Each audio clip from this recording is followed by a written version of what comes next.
السلام عليكم ورحمة الله تعالى وبركاته.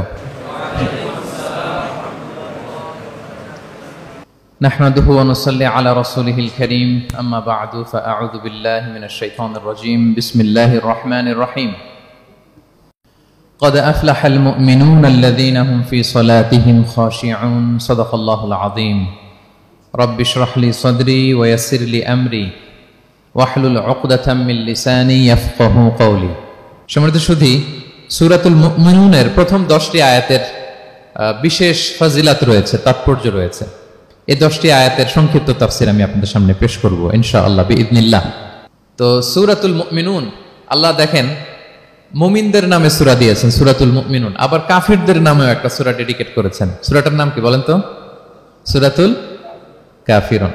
আবার মুমিনুন না কাফিরুন না, মাঝামাঝি আল মুনাফিকুন, তাদের নামে আল্লাহ একটা সূরা দিয়েছেন সূরাতুল মুনাফিকুন।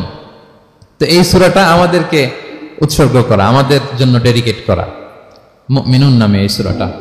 এই সূরাটা নাজিলের একটা প্রেক্ষাপট আছে, যেটাকে আরবিতে শানে নুজুল বলে। ওটা বলেই আমি মূল ব্যাখ্যা বা আলোচনার দিকে চলে যাচ্ছি। সম্মানিত সুধী, রাসূলুল্লাহ সাল্লাল্লাহু আলাইহি ওয়াসাল্লামের কাছে আল্লাহ তাআলা যে কোরআন নাজিল করেছেন, এই কোরআন যেটা লেটেস্ট ভার্সন অফ রেভিলেশনের সর্বশেষ ভার্সন, এটা আল্লাহ তাআলা বিষ্ণু ঈসা ইসলামের কাছে নানাভাবে নাজিল করতেন। কোরআন নাজিল হওয়ার অনেকগুলো পদ্ধতি ছিল, সবসময় একইভাবে কোরআন আসতো না। কখনো কখনো কোরআন আসতো মিসলা সলসালাতিল জারাস, আমরা ঘন্টা যখন বাজাই যে বিকট শব্দ হয়, এরকম বিকট আওয়াজে মাঝে মাঝে কোরআন নাজিল হতো। আপনাদের মনে থাকবার কথা, বাংলাদেশে আমরা যখন প্রাইমারি স্কুলে পড়তাম বা হাই স্কুলে পড়তাম, ঘন্টা শেষ হলে, একটা ক্লাস শেষ হলে দফতরি কি করতো বলেন তো? হ্যাঁ, দিত না? মনে পড়ে? পিকচারাইজেশন হচ্ছে? আচ্ছা, প্রচন্ড আওয়াজে ওই বেলের মধ্যে বাড়ি দিত। তখন আমরা বুঝতাম কি একটা ঘন্টা হয়েছে। এক ক্লাস শেষে একটা দিত, দুই ক্লাস শেষে দুইটা, ক্লাস যখন সব শেষ তখন অনেকগুলো দিত, বুঝতাম যে ছুটি আমাদের। এরকম রিঙ্গিং বেল যদি বাজানো হয়, ঘন্টা বাজানো হয়, এটার যেরকম বিকট শব্দ, এরকম বিকট আওয়াজে মাঝে মাঝে কোরআন নাজিল হতো। রাসূল সাল্লাল্লাহু আলাইহি ওয়াসাল্লাম বলেন, এই প্রসেসে কোরআন রিসিভ করা আমার জন্য বড্ড কষ্টকর ছিল। আমাদের আয়েশা রাদিয়াল্লাহু তাআলা আনহা বলেন, প্রচন্ড শীতের রাতে আমরা কাঁপতাম শীতে, আর বিষ্ণু সাল্লাল্লাহু আলাইহি ওয়াসাল্লাম ঘামতেন। ওয়া ইন্না জাবিনাহু লা ইয়াতাফাসসাদু আরাকান, আমরা শীতে কাঁপতাম, কম্বল জড়িয়ে রাখতাম, আর বিষ্ণুনবীর কপাল বেয়ে ঘাম ঝরতো। সুবহানাল্লাহি বিহামদিহি। এভাবে তিনি কষ্ট করে কোরআন রিসিভ করেছেন। এটা একটা পদ্ধতি। আরেকটা পদ্ধতি হচ্ছে মিসলা দাবিয়া সাউতিন নাহাল, মৌমাছির ভন ভন শব্দের মতো কোরআন নাজিল হতো। যখন নাজিল হতো, রাসূল সাল্লাল্লাহু আলাইহি ওয়াসাল্লামের মুখের সামনে, চেহারার সামনে মৌমাছি ভন ভন করলে যেরকম সাউন্ড, এরকম একটা সাউন্ড হতো। এটা সাহাবারা কাছাকাছি যারা থাকতেন ওনারা উইটনেস করেছেন অনেকবার। আজকের এই আলোচনাটা এটার সাথে প্রাসঙ্গিক, আমি বলবো আপনাদেরকে। দুইটা পদ্ধতি গেল। আরেকটা পদ্ধতি হচ্ছে মিন ওয়ারাই হিজাব, পর্দার অন্তরাল থেকে সরাসরি আল্লাহ কথা বলতেন, রাসূল সাল্লাল্লাহু আলাইহি ওয়াসাল্লাম শুনতো। এটা কেবল একবারই হয়েছে, মেরাজের রাতে। তারপর মাঝে মাঝে ইউলকা ফি কুলুবি রাসূলিল্লাহ, আল্লাহ রাসূল সাল্লাল্লাহু আলাইহি ওয়াসাল্লামের অন্তঃকরণে আল্লাহ তাআলা ঢেলে দিতেন ওয়াহী। আচ্ছা, আবার কখনো কখনো জিবরাইল আলাইহিস সালাম ওনার মূল আকৃতিতে ওহী নিয়ে আসতেন। ওনার যে বিসূরাতিহিল আসলিয়া, জিবরাইল আলাইহিস সালামের যে মূল সূরাত, এই সূরাতে আসতেন। এই সূরাতে রাসূল সাল্লাল্লাহু আলাইহি ওয়াসাল্লাম জিবরাইল আলাইহিস সালামকে জীবনে দুইবার দেখেছিলেন। একবার ওই যে হেরা গুহার ওখানে দেখেছিলেন, আর একবার সেই সিদরাতুল মুনতাহা মেরাজের রাতে দেখেছিলেন। 600 পাখা মেলে বিশাল আকৃতি নিয়ে পুরো দিগন্ত বিস্তৃত করে জিবরাইল আলাইহিস সালাম নেমে আসতেন। দুইবার এভাবে রাসূল সাল্লাল্লাহু আলাইহি ওয়াসাল্লাম দেখেছিলেন। এভাবে কোরআন নাজিল হতো। আবার কখনো কখনো রাসূল সাল্লাল্লাহু আলাইহি ওয়াসাল্লাম এই যে হিউম্যান শেপে, মানুষের আকৃতিতে আসতেন, দেখতে মানুষের মতো লাগতো। মানুষের আকৃতিতে জিবরাইল আলাইহিস সালাম এসে কোরআন পৌঁছে দিয়ে যেতেন। বিষ্ণু সাল্লাল্লাহু আলাইহি ওয়াসাল্লাম বলতেন, এই প্রসেসে ওহী রিসিভ করা আমার জন্য সবচেয়ে সহজ ছিল। এটা তো খুব স্বাভাবিক, ন্যাচারাল, যে একজন মানুষ এসে আমার সাথে কথা বললে, মানুষ মানুষের সাথে কথা বলবে, এটা তো খুব ফ্লেক্সিবল হবে, কমফোর্টেবল হবে। বাকি পদ্ধতিগুলো রাসূল সাল্লাল্লাহু আলাইহি ওয়াসাল্লামের জন্য কঠিন ছিল। এবং এই সূরাতে যখন জিবরাইল আলাইহিস সালাম আসতেন, তখন দিহিয়াতুল কালবি আল আনসারী নামে এক সাহাবীর সূরাতে আসতেন। ওনার তওবাটা আল্লাহর কাছে খুব পছন্দ হয়েছিল। জাহিলি যুগে অনেক কন্যা সন্তানকে তিনি জীবিত প্রচিত করেছিলেন। পরে একবার এমন রিপেন্টেন্ট হলেন, অনুতপ্ত হলেন, অনুশোচনায় পড়ে আল্লাহর কাছে এমন কান্না করলেন। আর অনুশোচনার চোখের পানি আল্লাহ বড্ড পছন্দ করেন। অনুতপ্ত বান্দা যখন অনুতপ্ত হয়ে কাঁদে, তার চোখের পানি তার চোখ বেয়ে, নাক বেয়ে জমিনে ড্রপ করার আগে আল্লাহ বান্দাকে মাফ করে দেয়। তো আল্লাহর কাছে এত পছন্দ হয়েছিলেন, মানুষের সূরাতে আসলে ওনার সূরাতে এসে তিনি কোরআন দিয়ে যেতেন বিষ্ণু ইসলামকে। তো মুসনাদে আহমদ ইবনে হাম্বল একটা হাদিস এসছে, ওমরে ফারুক রাদিয়াল্লাহু তাআলা আনহু এই হাদিসটা বর্ণনা করেন। তিনি বলেন যে আমরা একবার বিষ্ণু ইসলামের পাশে বসা, হঠাৎ সামি'না দাওয়িয়া সাউতিন নাহাল, মৌমাছির ভনভন ভনভন শব্দ শুনতে পেলাম, কিন্তু তাকিয়ে দেখি কোনো মৌমাছি নাই। তখন বুঝলাম যে রাসূল সাল্লাল্লাহু আলাইহি ওয়াসাল্লাম ওহী রিসিভ করছেন। কি রিসিভ করছেন? ওহী রিসিভ করছেন।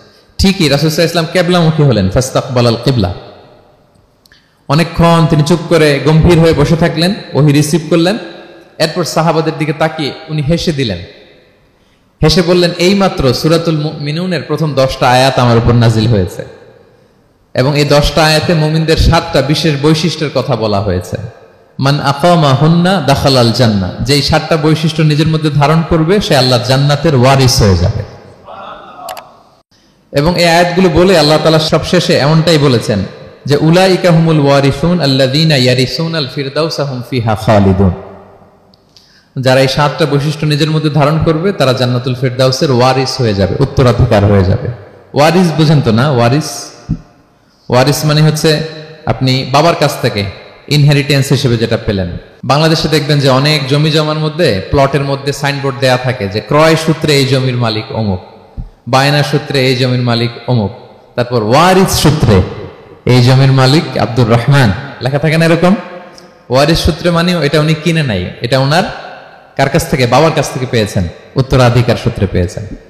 তো দেখেন আল্লাহ তাআলা এই শব্দটাই, লিটারালি এই শব্দটাই ব্যবহার করেছেন যে আল্লাযীনা ইয়ারিসুনাল ফিরদাউসা হুম ফিহা খালিদুন।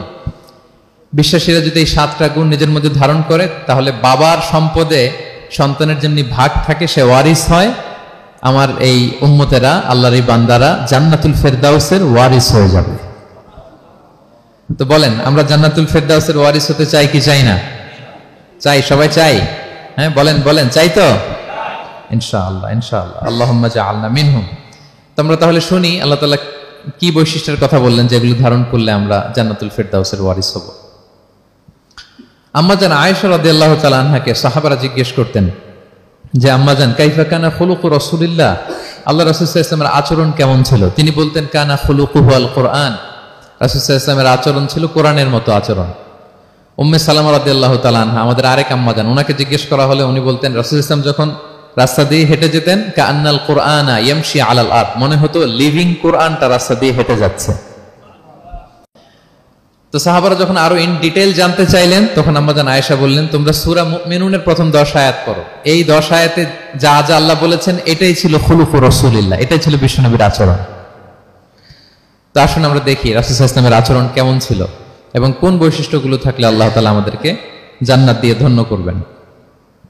সূরাতুল মুমিনুনটা আল্লাহ তাআলা শুরু করছেন ক্বাদ আফলাহাল মুমিনুন আল্লাযীনা হুম ফি সালাতিহিম খাশিউন, অর্থাৎ সফল হয়েছে তারা, ঈমান এনেছে যারা। প্রথম আয়াতের অর্থ হচ্ছে ক্বাদ আফলাহাল মুমিনুন, বিশ্বাসীরাই সফল হয়েছে।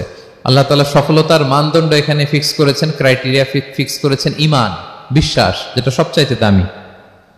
সবচাইতে দামি কি? ঈমান, সবার উপরে ঈমান।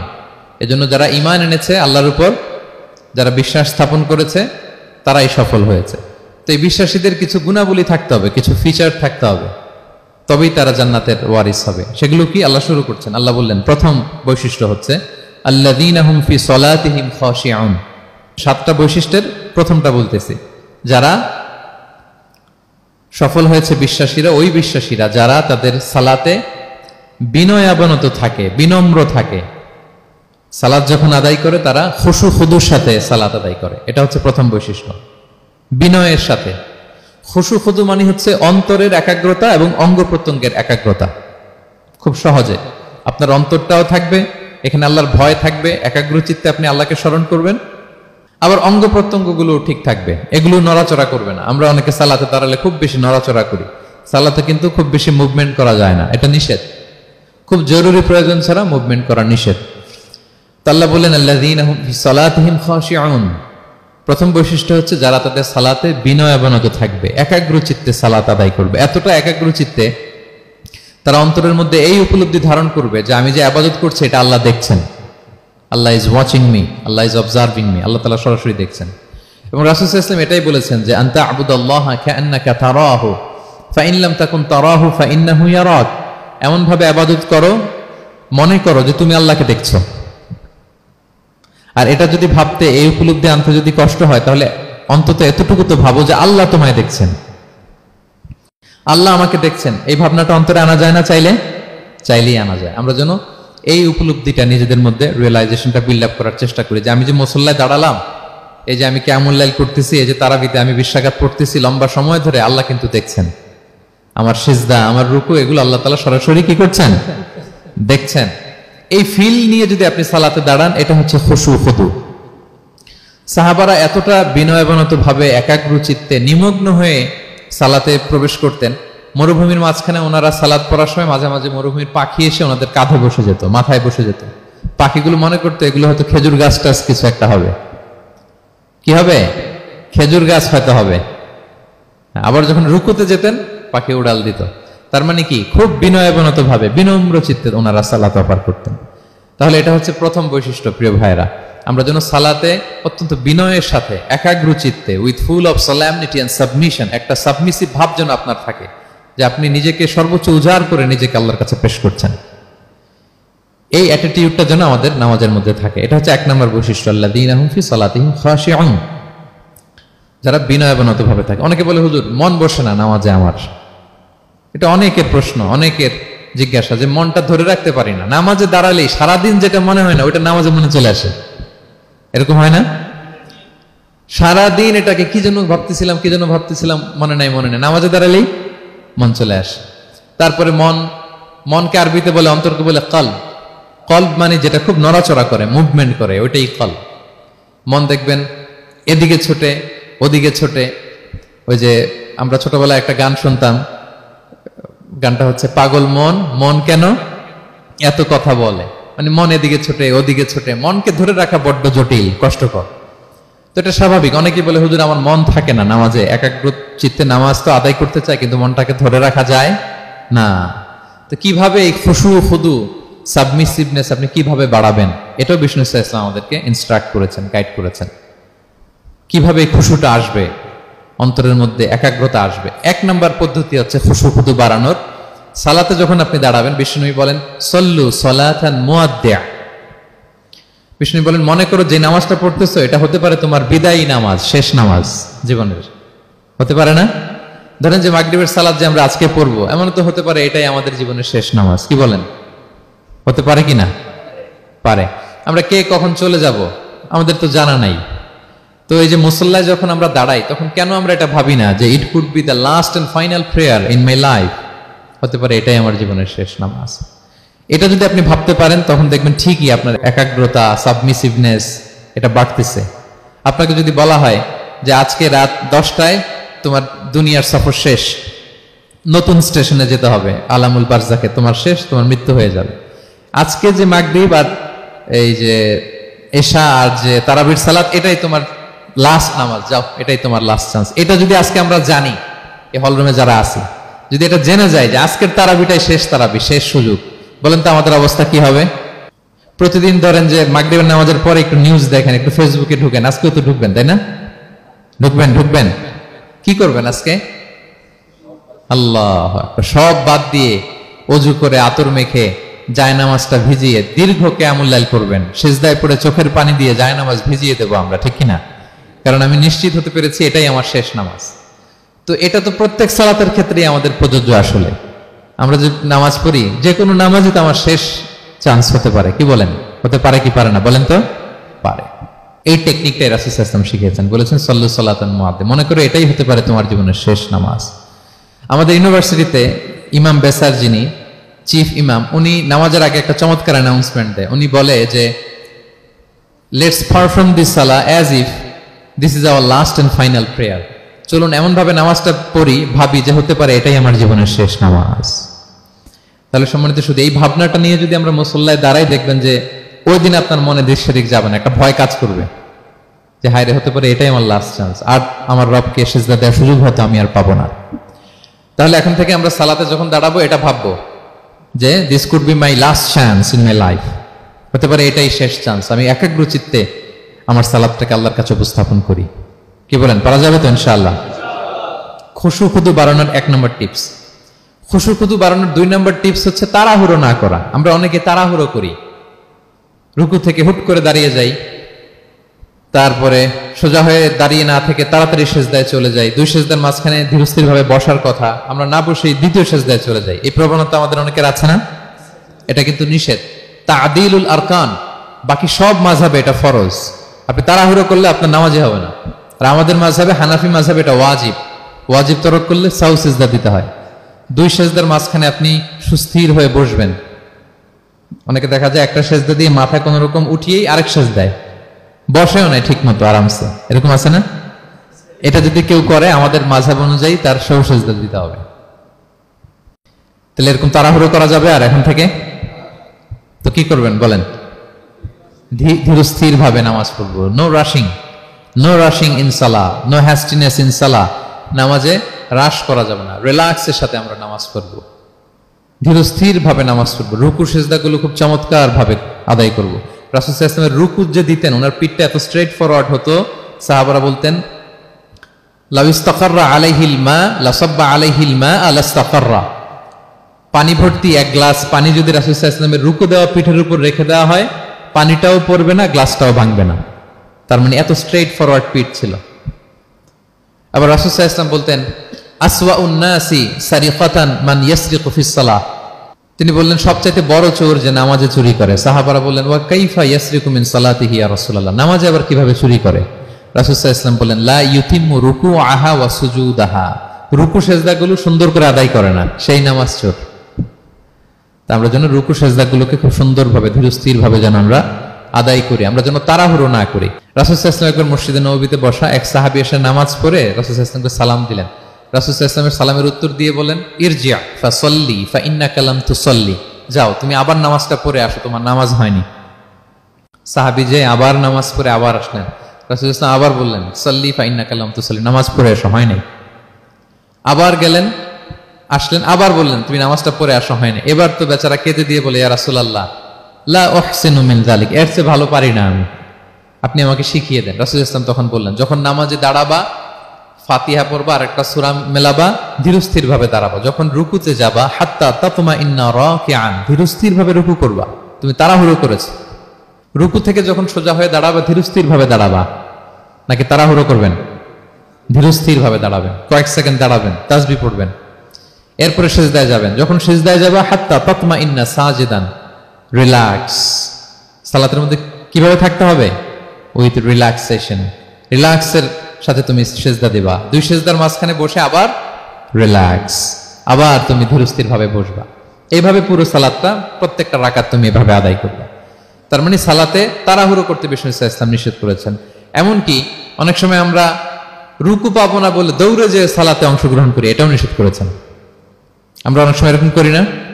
মাগরিবের নামাজে রুজু করতেছি, ইমাম সাহেব ওয়াদ-দুহা ওয়াল-লাইলি ইযা সাজা, এই সূরাটা তো মুখস্থ, তো টের পাচ্ছি যে আমি এখন মুখ ধুইতেছি আর সূরা দোহা তো শেষ হয়ে যাবে, কোন রকম ওযু করে দৌড়ে যে অংশগ্রহণ করে যাতে রাকাতটা পায়, এটা নিষেধ করেছেন বিষ্ণু ইসলাম। এটা করবেন না। আপনি ধীরস্থির ভাবে ওযু করবেন, ধীরস্থির ভাবে যাবেন, তাড়াহুড়ো করবেন না। আপনি কার সামনে যাচ্ছেন? মালিকুল আমলাক, রাজা ধীরাজ, আরশের অধিপতি। আপনি তাড়াহুড়ো করে গেলে তো আপনি হাঁপাতে হাঁপাতে অস্থির হয়ে যাবেন, ব্রেথ ইন ব্রেথ আউট করতে করতে। ধীরস্থির ভাবে যাবেন, অংশগ্রহণ করবেন। রাসূল সাল্লাল্লাহু আলাইহি ওয়াসাল্লাম বলেন ইদা উকিমাতিস সালাতু ফালা তা'তুহা তাসআউন, নামাজ শুরু হয়ে গেলে দৌড়ে দৌড়ে যে অংশগ্রহণ করবে না। আলাইকুম বিসাকিনা, ধীরস্থির ভাবে যে অংশগ্রহণ করবে। ফামা আদরাকতুম ফাসাল্লু, ধীরস্থির ভাবে যে যতটুকু পাও অতটুকুই পড়ো। ওমা ফাতাকুম ফাআতিমু, যেটা ছুটে যায় নিজে পরে দাঁড়িয়ে আদায় করে নাও। সুবহানাল্লাহ বিহামদি, কত সহজ করে দিয়েছেন। তাহলে সালাতে তাড়াহুড়ো করা যাবে? প্রিয় ভাইরা বলেন তো, তাড়াহুড়ো করা যাবে আর আজকে থেকে? না, আমরা তাড়াহুড়ো করবো না, আমরা ধীরস্থির ভাবে যে সালাতে অংশগ্রহণ করবো, তাহলে আপনার খুশু খুদু বাড়বে। 2টা টিপস গেল। 3 নাম্বার হচ্ছে জামাতে সালাত আদায় করতে হবে, তাহলে আপনার একাগ্রতা বাড়বে। সালাতুল জামাআতি তাফদুলু সালাতাল ফাযি বি27 দারাজা, একাকী নামাজ পড়লে যে সওয়াব, জামাতে পড়লে 27 গুণ বেশি সওয়াব। জামাতে পড়বেন। রাসূল সাল্লাল্লাহু আলাইহি ওয়াসাল্লাম সবসময় জামাতে সালাত পড়তেন। ইন্তেকালের আগেও এই সালাতের ব্যাপারে তিনি আমাদেরকে ওসিয়ত করেছেন, বলেছেন আসসালাতু আসসালাত ওয়া মা মালাকাত আইমানুকুম। ইন্তেকালের আগ মুহূর্ত এখনই রুহু কবজ হবে। এর আগে উনি কি বলেছেন? সালাত, উম্মতেরা সালাত, নামাজ, নামাজ যেন নষ্ট না হয়। উমর ফারুক রাদিয়াল্লাহু তাআলা আনহুর সময়ে একজন অগ্নি উপাসক ছিল, তার নাম আবু লুলু আল মাজুসি। উনি মুগীরা ইবনে শুবা রাদিয়াল্লাহু তাআলা আনহু নামে এক সাহাবীর দাস ছিলেন, মুকাতাব দাস। কন্ট্রাক্ট ছিল যে এত টাকা দিলে তাকে আজাদ করা হবে। তো এই অগ্নি উপাসক মাজুসি এসে ওমর ফারুককে বলে, খলিফাতুল মুসলিমিন, আমার মালিক সাহাবী মুগীরা আমার কাছে প্রতিদিন অনেক টাকা চার্জ করে। উনি বললেন, তাই নাকি? কত চার্জ করে? বলে যে এত চার্জ করে। তো বলতেছে, আচ্ছা তুমি তাহলে কি কাজ করো, কি কাজ জানো? বলে যে আমি খঞ্জর বানাতে জানি, ছুরি, ছোট ছুরি আর কি। বলতেছে, ওরে আল্লাহ, যারা খঞ্জর বানাতে জানে তারা তো অনেক টাকা মেক করে, সেই হিসাবে তো মুগীরা বেশি চার্জ করে না, অল্পই চার্জ করছে। সে ইনসাফপূর্ণ চার্জই করেছে। কিন্তু এই আবু লুলু আল মাজুসির এই কথাটা পছন্দ হয় না, সে রাগান্বিত হয়ে গেল, হয়ে বলে, ওমর, সবার ক্ষেত্রে তুমি নরম আর আমাকে তুমি কঠিন নিয়ম শেখাও না, দাঁড়াও তোমাকে আমি দেখাচ্ছি। মনে মনে বলতেছে এটা। রেগে মেগে সে বাড়িতে এসে আজকে একটা খঞ্জর বানাইছে, দুই মুখ খঞ্জর, ওয়া মাকবাদাতুহু ফি ওয়াসাতি, এটার হ্যান্ডেলটা মিডলে, এদিকেও মাথা ওদিকেও মাথা, এটা ধার করে প্রতিদিন বিষ মাখায় এটাতে। আর মনে মনে বলে, ওমর দাঁড়াও তোমাকে আজকে আমি দেখাবো। তো ওমর ফারুককে আল্লাহ তাআলা স্বপ্নে দেখিয়েছেন যে একটা লাল মোরগ ওনাকে 3টা ঠোকর মেরেছে। উনি সাহাবাদের কাছে বলেছেন যে আমি স্বপ্নে দেখেছি একটা লাল মোরগ আমাকে 3টা ঠোকর মেরেছে। তো সে খঞ্জরকে ধার দিয়ে একদিন ফজরের নামাজে, ওয়াকানু ইউসাল্লুনা বিগালাস, ওনারা খুব অন্ধকার থাকতে ফজরের নামাজ পড়তো। সে বুরনুস, এক ধরনের জুব্বা যেটার মাথা আছে, ওটা পরে হুডির মতো আর কি, হুডি চেনেন তো না, হুডির মতো একটা জুব্বা পরে সে অন্ধকারে, সে তো আসলে অমুসলিম, সাহাবাদের সাথে পিছনে দাঁড়াইছে নামাজের ভান করার জন্য, আর এই খঞ্জরটা নিয়ে গেছে সাথে। উমর ফারুক ফজরের সালাত শুরু করলেন, প্রথম রাকাত শেষ করলেন, দ্বিতীয় রাকাতের জন্য যখন দাঁড়াইছেন তখনই সে প্ল্যান মাফিক খঞ্জর বের করে ওমর ফারুকের পেটের মধ্যে 3বার স্টেবিং করলেন, আঘাত করলেন। করার সাথে সাথে ওমর ফারুক উল্টে পড়ে গেলেন আর বললেন, কাতালানি আল কালব, কোন এক কুকুর আমাকে আঘাত করেছে। তো সাহাবার ওমর ফারুককে ধরলেন, আর এই অগ্নি উপাসক এই খঞ্জর নিয়ে কাতারের মাঝখান দিয়ে দুই দিকে খঞ্জর চালাতে চালাতে যাচ্ছিলেন। যে সাহাবাই ধরে সেই আঘাতপ্রাপ্ত হয়ে ওখানে 7 থেকে 10 জন স্পট ডেথ, জায়গায় মারা গেছে। পরে এক সাহাবী নিজের জামা খুলে তার গায়ে ছুঁড়ে মারছে, তখন সে ওইটাতে পেঁচিয়ে পড়ে গেছে। যখন বুঝে গেছে যে আমাকে ধরে ফেলবে, সে সুইসাইড করে ফেলছে, নিজেকে নিজে মেরে ফেলছে। তো ওমর ফারুক তো বেহুশ, ওনাকে নিয়ে যাওয়া হলো, পিছন থেকে একজন নামাজের ইমামতি করলেন। তো ওমর ফারুক রাদিয়াল্লাহু তাআলা আনহু হুশ ফিরে পেলেন। হুশ ফিরে পাওয়ার পরে দিনের বেলা যখন হুশ আসলো ওনার, সবাই চারদিকে বসা যে হায় হায় আমাদের আমিরুল মুমিনিনের কি জানি কি হয়। হুশ ফিরার পরে ওনার মুখের প্রথম কথাটা ছিল আসাল্লান নাস, মানে আমার নেতৃত্বে যে ফজরের সালাতটা শুরু হয়েছিল এটা কি ঠিকঠাক শেষ হয়েছিল? সুবহানাল্লাহ পড়বেন না? আচ্ছা বলেন তো, এই মুহূর্তে আমরা কি করতাম? ওনাকে যে স্টেবিং করছে, চিকিৎসক এসে দুধ দেয়, দুধ পেট দিয়ে বেরিয়ে যায়, নাবিজ দেয়, নাবিজ বের হয়ে যায়, মানে উনি ইন্তেকাল করবেন, এটা বোঝাই যাচ্ছে। এমন কঠিন পরিস্থিতিতে আমরা যদি হসপিটালে হুশ ফিরে পেতাম, আমরা কি বলতাম বলেন দেখি? কে কি বলতেন? কে মারছে, আমারে বাঁচানো যায় কিনা, মাউন্ট এলিজাবেথে নিয়ে চলো, সিঙ্গাপুরে অথবা বামরুন গ্রেডে নিয়ে চলো, আমেরিকাতে নিয়ে চলো, অথবা আমার তো ওখানে ব্যাংক ব্যালেন্স আছে, আমি তো মরে যাবো, আমার ছেলেগুলার কি হবে, হ্যাঁ আমার মেয়েগুলার কে দেখবে, এগুলো ছিল আমাদের কনসার্ন। তো ওমর ফারুক জানতেছেন যে উনি পৃথিবী থেকে বিদায় নিচ্ছেন, একটু হুশ ফিরে পাইছেন। হুশ ফিরে পাওয়ার পরে প্রথম কথাটা ছিল আসাল্লান নাস, লোকেরা কি নামাজ পড়েছিল? আল্লাহু আকবার। তাহলে এটা কত গুরুত্বপূর্ণ ইবাদত, কিভাবে এই সালাতকে সাহাবারা অফার করতেন। তো খুশু খুদুর সাথে যদি আমরা সালাত অফার করতে চাই, আমাদেরকে জামাতে পড়তে হবে। একাকি পড়লে দেখবেন মনে দিকে যায়, ওদিকে যায়, কয় রাকাত পড়ছি ভুলে যাই, এরকম হয় না? একাকি পড়তে গেলে এটা করা যাবে না, জামাতে পড়তে হবে। সালাতে কি কি বলতেছেন এগুলোর অর্থ বুঝে যদি সালাত অফার করেন, তাইলে আপনার সালাতে মনোযোগ থাকবে। সুবহান রাব্বিয়াল আলা, সুবহান রাব্বিয়াল আযীম, এর অর্থ কি? সূরা ফাতিহা যে প্রতিদিন পড়ি, কি সুন্দর প্রার্থনা সূচক বাক্য, এর অর্থ কি? আল্লাহ সকল প্রশংসা তোমার, আল্লাহ তুমি দয়াময় মেহেরবান, আল্লাহ তুমি বিচার দিবসের মালিক, যেদিন তোমার আরশের ছায়া ছাড়া কোনো ছায়া থাকবে না। নবীদের যে পথে চালিয়েছে ওই পথে আমাদেরকে চালাও, যারা ভ্রান্ত হয়েছে, যারা তোমার ক্রোধের শিকার হয়েছে ওই পথে আমাদেরকে চালিও না। কি চমৎকার চমৎকার কথামালা দিয়ে আমরা এই দোয়াগুলো পড়ি। আমরা অর্থ বুঝি না বলে আমাদের হৃদয়েও টাচ করে না, ঠিক কিনা? দেখবেন আরব শায়েকরা যখন কিয়ামুল লাইল করে, তারাবির সালাত পড়ায়, অনেক অনেক আয়াতে ওনা ডুকরে ডুকরে কেঁদে ওঠে আওয়াজ করে, কারণ কি? জাহান্নামের আয়াত, আযাবের আয়াত, পূর্ববর্তী উম্মত যে ধ্বংস হয়েছে, কিভাবে ওদেরকে বিকট আওয়াজ দিয়ে, গ্রাউন্ড সাউন্ড গ্রেনেড দিয়ে ধ্বংস করা হয়েছে, বন্যা দিয়ে ধ্বংস করা হয়েছে, কিভাবে এদেরকে বাতাস দিয়ে নাস্তানাবুদ করে দেওয়া হয়েছে, এগুলো যখন পড়ে ওনারা কাঁদে। আযাবের আয়াত আসলে কাঁদে, জান্নাতের আয়াত আসলে সাবলীল কণ্ঠে তেলাওয়াত চালিয়ে যায়। এর কারণ কি বলেন? অর্থ বুঝে। আমরা যেন সালাতে অর্থ বুঝে সালাত অফার করার চেষ্টা করি, পাশাপাশি সালাতের সুন্নাহগুলো যেন আমরা পড়ি। সালাতের যে সুন্নাহ আছে, সুনানুস সালাহ, এগুলো যেন আমরা পড়ি, মনোযোগ আরো বাড়বে। সানাগুলো পড়বেন, ফাতিহা শেষে আওয়াজ করে আমিন বলবেন, অথবা ফিসফিসি কণ্ঠে আমিন বলবেন। বিষ্ণু ইসলাম বলেন, ইদা আম্মান আল ইমামু ফাআমিনু, ইমাম আমিন বললে তোমরাও আমিন বলো, কারণ এই মাত্র একটা দোয়া করা হয়েছে। সূরা ফাতিহাটা কি? একটা দোয়া। ইদা ওয়াফাকা তামিনুকুম তামিনাল মালাইকাতি গুফিরা লাহু মা তাকাদ্দামা মিন যামবিহি ওয়া মা তাআখার। রাসূল সাল্লাল্লাহু আলাইহি ওয়াসাল্লাম বলেছেন, ইমাম যখন আমিন বলে তোমরাও তখন আমিন বলো, কারণ তোমরা যখন আমিন বলো ফেরেশতারাও আমিন বলে। আর তোমাদের আমিন আর ফেরেশতাদের আমিন যখন একসাথে হয়ে যায়, তোমাদের পূর্বের সব গুনাহ আল্লাহ মাফ করে দেয়। এটা আমিন বলা সুন্নাহ, বলবেন। নামাজ বাঁধার পরে সুন্নাত নামাজে, নফল নামাজে সানাগুলো পড়বেন, কত চমৎকার অর্থবোধক সানা আছে। আমরা তো শুধু সুবহানাকাল্লাহুম্মা বিহামদিকা ওয়া তাবারাকা ইসমুকা ওয়া তাআলা জাদ্দুকা শুধু এটাই পড়ি। রাসূল সাল্লাল্লাহু আলাইহি ওয়াসাল্লাম তাকবীরে তাহরিমে বাঁধার পরে অনেক চমৎকার চমৎকার দোয়া পড়তেন। ইন্না সলাতি ওয়া নুসুকি ওয়া মাহইয়ায়া ওয়া মামাতি লিল্লাহি রাব্বিল আলামিন। আমার সালাত, আমার ইবাদত, আমার জীবন মরণ সবটাই কার জন্য? এই দোয়াটা পড়তেন শুরুতেই। তারপর পড়তেন ওয়াজ্জাহতু ওয়াজহিয়া লিল্লাযী ফাতারাস সামাওয়াতি ওয়াল আরদা হানিফা ওয়া মা আনা মিনাল মুশরিকিন। আমার সবকিছুকে আমি এক সত্তার দিকে ফেরালাম, একনিষ্ঠ হয়ে, আর আমি মুশরিক নই, আমি আল্লাহর দিকে একনিষ্ঠ হলাম। এই দোয়াগুলো পড়তেন। আল্লাহুম্মা বাঈদ বাইনি ওয়া বাইনা খাতায়ায়া কামা বাআদতা বাইনাল মাশরিকি ওয়াল মাগরিব। আল্লাহুম্মা নাক্কিনি মিন খাতায়ায়া কামা ইউনাক্কা আস-সাওবুল আবয়াদু মিনাদ দানাস। আল্লাহুম্মা ইগসিল খাতায়ায়া বিল মাই ওয়াস সালজি ওয়াল বারাদ। এগুলো সানা, এগুলো যে সানা আমরা জানিই না। সানা মানে হচ্ছে প্রশংসা সূচক কথা। আমরা শুধু সুবহানাকাল্লাহুম্মা বিহামদিকা এতটুকুই পড়ি। রাসূল সাল্লাল্লাহু আলাইহি ওয়াসাল্লাম বলতেন, আল্লাহ আমার আর আমার গুনার মাঝে এতটুকু দূরত্ব করে দাও, পূর্ব থেকে পশ্চিম যত দূর, আমার আর আমার গুনার বোঝার মাঝে এতটুকু দূরত্ব তুমি করে দাও। সাদা কাপড় যেমনি ধুয়ে ফকফকা করা হয়, আল্লাহ আমাকে তুমি গুনামুক্ত করে এরকম ফকফকা সাদা বানিয়ে দাও, শুভ্র বানিয়ে দাও। আল্লাহ আমাকে তুমি বরফ দিয়ে, ঠান্ডা পানি দিয়ে, তুষারপাত দিয়ে ধুয়ে আমার গুনাহগুলো তুমি পরিষ্কার করে আমাকে তুমি নিষ্পাপ করে দাও। এগুলো বলে এরপরে আলহামদুলিল্লাহ রাব্বিল আলামিন সূরা ফাতিহা শুরু করতেন। সালাম ফিরানোর আগে বিষ্ণু সাল্লাল্লাহু আলাইহি ওয়াসাল্লাম দোয়া মাসুর পড়তেন। কত চমৎকার মাসুর দোয়া আছে। আবার বিষ্ণু বলতেন, লা ইউসাল্লিমান্না আহাদুকুম হাত্তা ইয়াতাআওয়াযা আন আরবা মিন আযাবিল কবর, মিন আযাবি জাহান্নাম, মিন ফিতনাতিল মাহইয়া ওয়াল মামাত ওয়া মিন ফিতনাতিল মাসিহিদ দাজ্জাল। আমার কোন উম্মত যেন সালাম ফিরানোর আগে এই চারটা জিনিস থেকে পানাহ চাওয়া ছাড়া যেন সালাম না ফিরায়।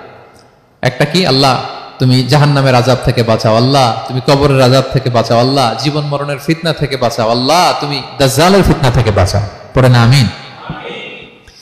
তো এত এঙ্গেজমেন্ট যদি আপনার নামাজে থাকে, আপনার মন এদিক সেদিক যাবে? হ্যাঁ, আপনি অর্থ খেয়াল করতেছেন, আযাবের আয়াত আসলে আপনি অশ্রুসিক্ত হচ্ছেন, আপনি দোয়ায়ে মাসুর পড়ছেন, আপনি সানা পড়ছেন, আপনি দীর্ঘ সময় কিয়ামুল লাইল করতেছেন, আপনার মনে এদিক সেদিক ছুটবে? বলেন তো ছুটবে না।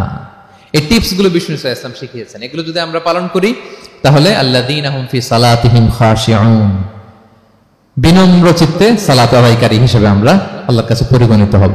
তাহলে প্রথম নাম্বার শর্তটা বুঝতে পারছেন কিভাবে সালাত আদায় করতে হবে? হ্যাঁ, বলেন তো একজন, কি করতে হবে? কিভাবে সালাত? খুশুর সাথে, বিনয় অবনত চিত্তে, সাবমিসিভ ভাবে, নাকি তাড়াহুড়ো করবেন? কিভাবে পড়বেন নামাজ? ধীরে সুস্থে, উইথ রিল্যাক্স। 2 নম্বর আল্লাহ বলেন ওয়াল্লাযীনা হুম আনিল লাগবি মুরিদুন। 1 নম্বরে তো তারা নামাজে যখন দাঁড়ায় ধীর স্থির ভাবে খুশুর সাথে পড়ে। 2 নম্বর হচ্ছে তারা অনর্থক কাজ থেকে বিরত থাকে। অনর্থক কথা, কাজ এগুলো মুমিনরা বলে না, এগুলো তো জড়ায় না। মিনিংলেস কোনো কাজের সাথে বিশ্বাসীদের কোনো সম্পর্ক, অর্থবোধক কাজ, ভালো কাজ, কল্যাণমূলক কাজ, সামাজিক কাজ, মানবতার কল্যাণে যে কাজগুলো আছে এগুলোর সাথে তারা জড়ায়। বিষ্ণু ইসলাম বলেছেন, মিন হুসনি ইসলামিল মারই তারকুহু মা লা ইয়ানি।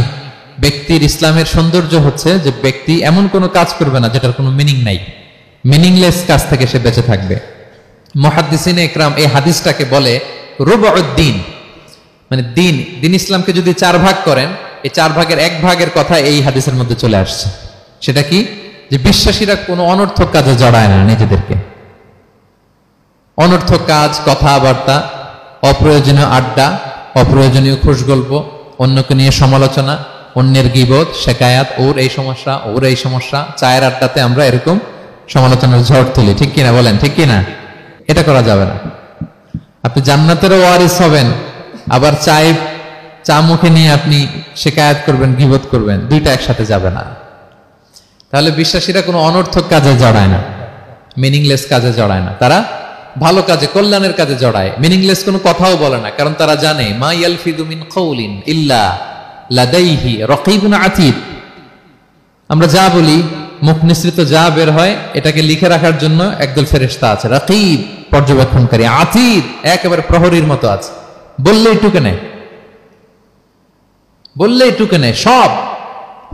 সূরা ইয়াসিন আল্লাহ বলেন ওয়া কুল্লা শাইইন আহসাইনাহু ফি ইমামিন মুবিন। আমি ইমামুম মুবিন নামক এক দালিলিক রেজিস্ট্রি খাতায় সবকিছু তুলে রাখছি, সব পাই টু পাই আপনি পাবেন। আপনি অবাক হবেন, মা লি হাযাল কিতাবি লা ইগাদিরু সাগীরাতান ওয়ালা কাবীরাতান ইল্লা আহসাহা। এটা কেমন আমলনামা, ছোট্ট ভালো কাজ করেছে ওইটাও আছে, ছোট্ট খারাপ করেছে ওইটাও আছে। অবাক হবেন আপনি, সব আল্লাহ তাআলা সেখানে তুলে রাখবেন।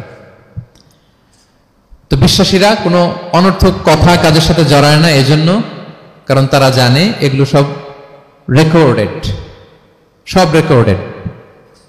আপনার কোনো কাজ যদি রেকর্ড করা হয় এবং বলা হয় যে এটা গণমানুষের কাছে উপস্থাপন করা হবে, আপনি কি করবেন তখন বলেন তো? খুব সতর্ক হয়ে চলবেন, সতর্ক হয়ে বলবেন। হ্যাঁ, এই যে আমরা যে এই ক্যামেরা থাকলে যেভাবে কথা বলি, সবসময় কি এইভাবে বলি না? আমরা যখন নিজেদের ঘরোয়া আড্ডায় বসে আমরা কত কথা বলে ফেলি, ইনফরমাল অনেক কথা বলি, যেগুলো ক্যামেরা থাকলে বলি না, কারণ এটা ফরমাল, এটা কোটি মানুষের কাছে যাবে, সবাই শুনবে, সবাই জানবে, এজন্য আমরা সাবধান হয়ে কথা বলি। কি বলেন? তো এই যে এই ক্যামেরা কিন্তু অদৃশ্য ক্যামেরা চারদিকে আমাদের, ইমামুম মুবিন নামক অদৃশ্য ক্যামেরা দিয়ে সব রেকর্ড করা হচ্ছে। রেকর্ড করে দিচ্ছেন কে? পাই টু পাই হিসাব চাওয়া হবে। আল্লাহর সুপ্রিম কোর্টের কাঠগড়ায় সব হিসাব চাইবেন আল্লাহ তাআলা, আপনি যে দেখবেন। তো বিশ্বাসীরা এই সেন্সটা মাথায় রাখে, সব যেহেতু রেকর্ডেড, যা মনে চায় মুখ দিয়ে বলা যাবে, যা মনে চায় করা যাবে না। এজন্য অহেতুক কথাবার্তা, অহেতুক সমালোচনা, অহেতুক গসিপিং, অহেতুক কমেন্টস এগুলো করব না।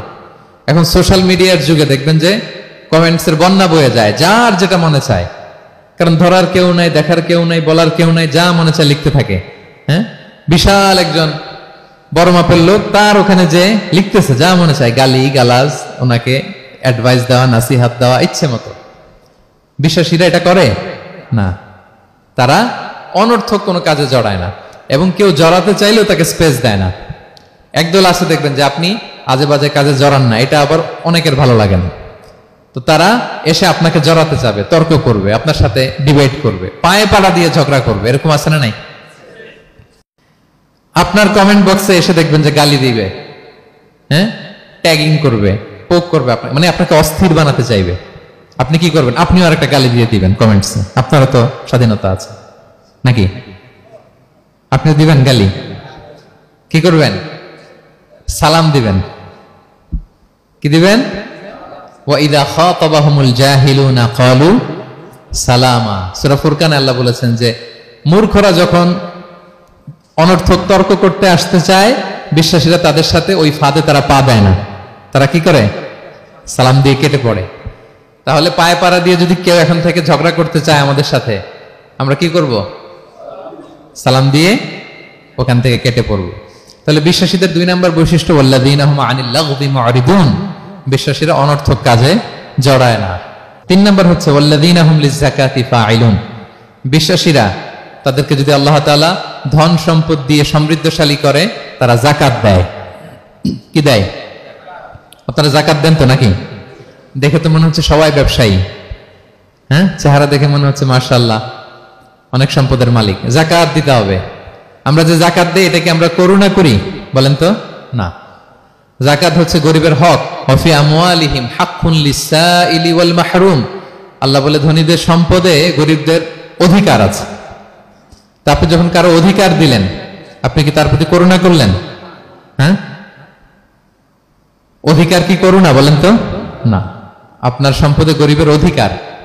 আপনি করুণা করেন নাই, বরং আপনার থেকে জাকাত নিয়ে ওই গরিব আপনাকে করুণা করে গেছে। কারণ জাকাত নেয়া তার জন্য আবশ্যক না, আপনার দেয়া আবশ্যক। ও যদি বলে আমি জাকাত নিব না, তো আপনি কারে দিবেন? ও জাকাত গ্রহণ করে আপনাকে বাঁচালো।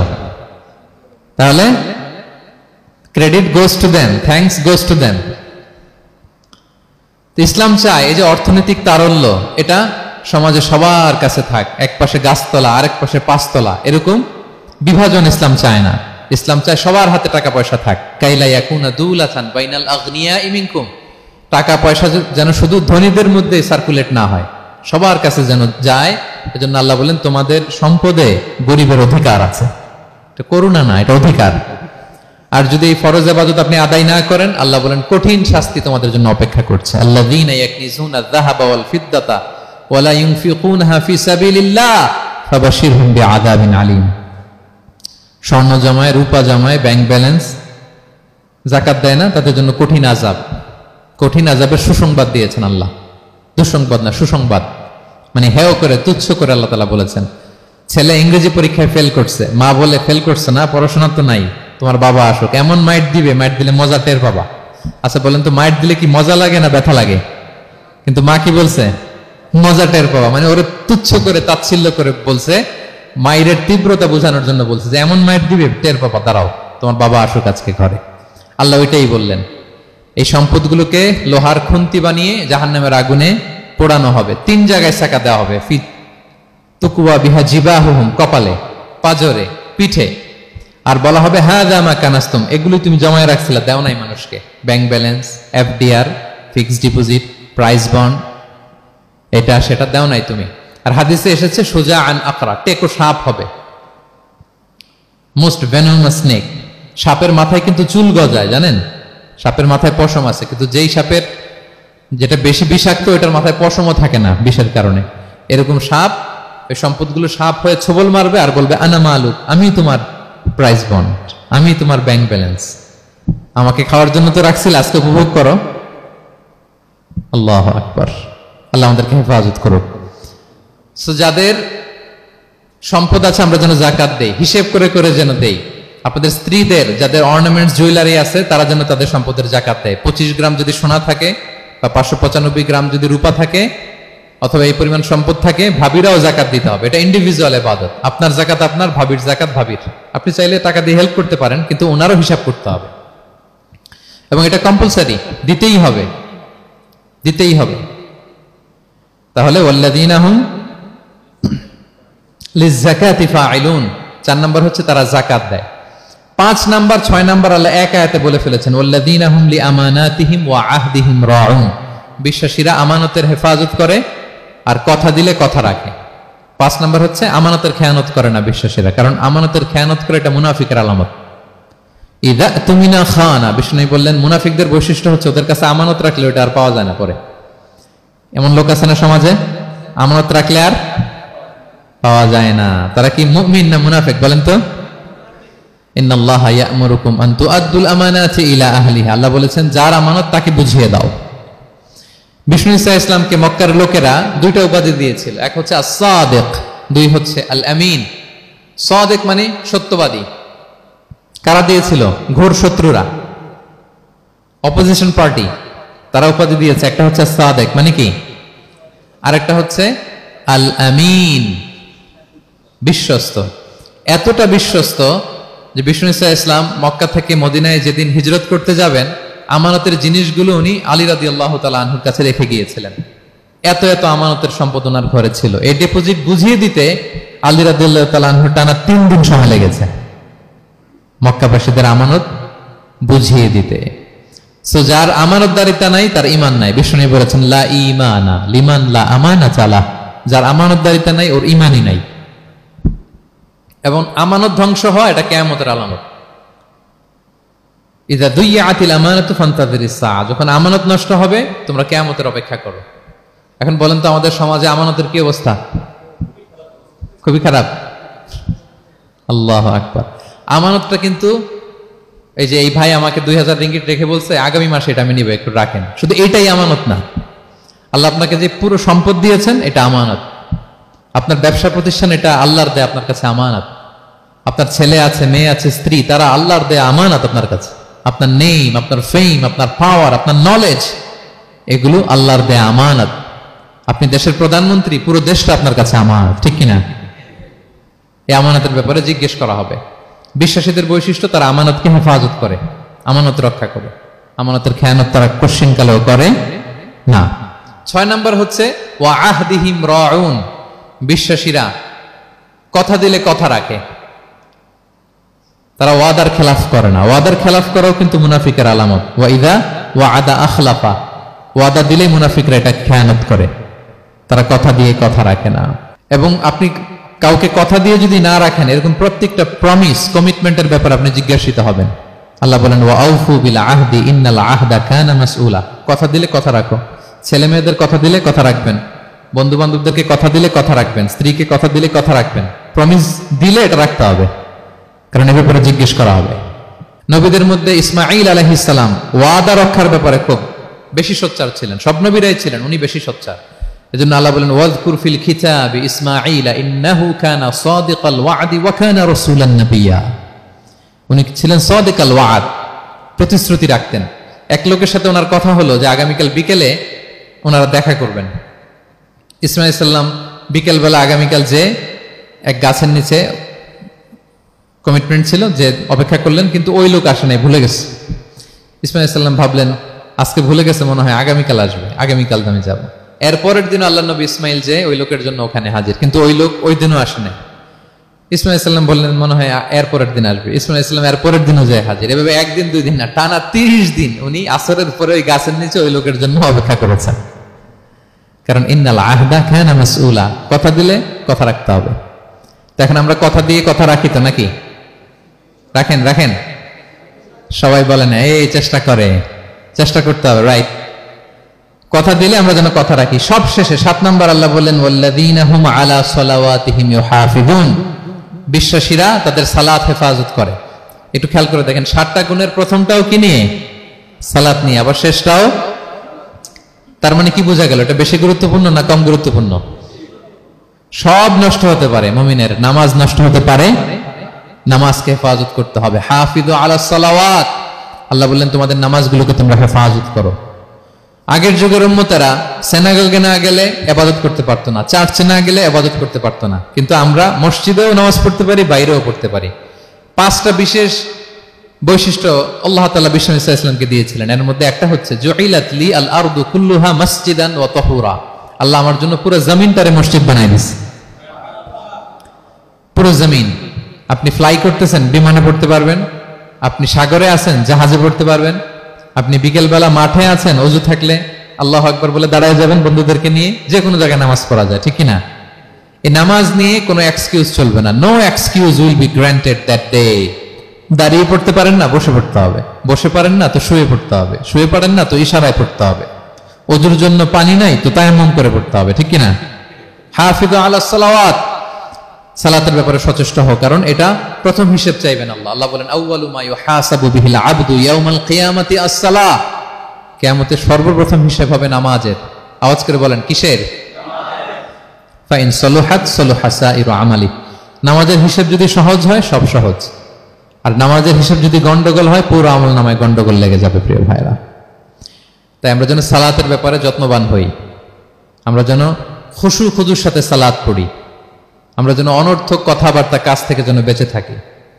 আল্লাহ যাদেরকে আমাদেরকে সম্পদ দান করেছেন, আমরা যেন ফরজ যাকাতটুকু আদায় করি, আমরা যেন আমানতের ব্যাপারে সাবধান হই, সচেতন হই, আমানতকে যেন রক্ষা করি, আমরা যেন কথা দিলে কথা রাখি, এবং যে কোনো মূল্যে আমরা যেন সালাতকে হেফাজত করি। আমাদের সব মিস হতে পারে, কাজকে আমরা বলবো যে নামাজ আছে, নামাজকে বলা যাবে না আমার কাজ আছে, ঠিক কিনা বলেন? আওয়াজ করে বলেন ঠিক কিনা? কাজকে কি বলবো আমরা, নাকি নামাজকে বলবেন আমার একটু কাজ আছে? না, আমরা যেন সালাতের ব্যাপারে যত্নশীল হই, সচেতন হই। এই যে 7টা গুণের কথা বললাম, যারা এটার উপর আমল করবে, যারা এটা নিজের মধ্যে ধারণ করবে, আল্লাহ বলেন উলাইকা হুমুল ওয়ারিসুন, এরা ওয়ারিস, আল্লাযীনা ইয়ারিসুনাল ফিরদাউসা হুম ফিহা খালিদুন, তারা জান্নাতুল ফিরদাউসের ওয়ারিস হয়ে যাবে। আমরা যেন এই ভালো গুণগুলো, এই বৈশিষ্ট্যগুলো, এই ফিচার্স গুলো যেন নিজেদের মধ্যে আত্মস্থ করতে পারি, এবং জান্নাতুল ফিরদাউসের ওয়ারিস যেন আমরা হতে পারি। আল্লাহ তাআলা আমাদের সবাইকে কথাগুলো বুঝার ও আমল করার তৌফিক দান করুক। হাযা মা ইনদি ওয়াল ইলমু ইনদাল্লাহি আলাইহি তাওয়াক্কালতু ওয়া ইলাইহি উনীব। আসসালামু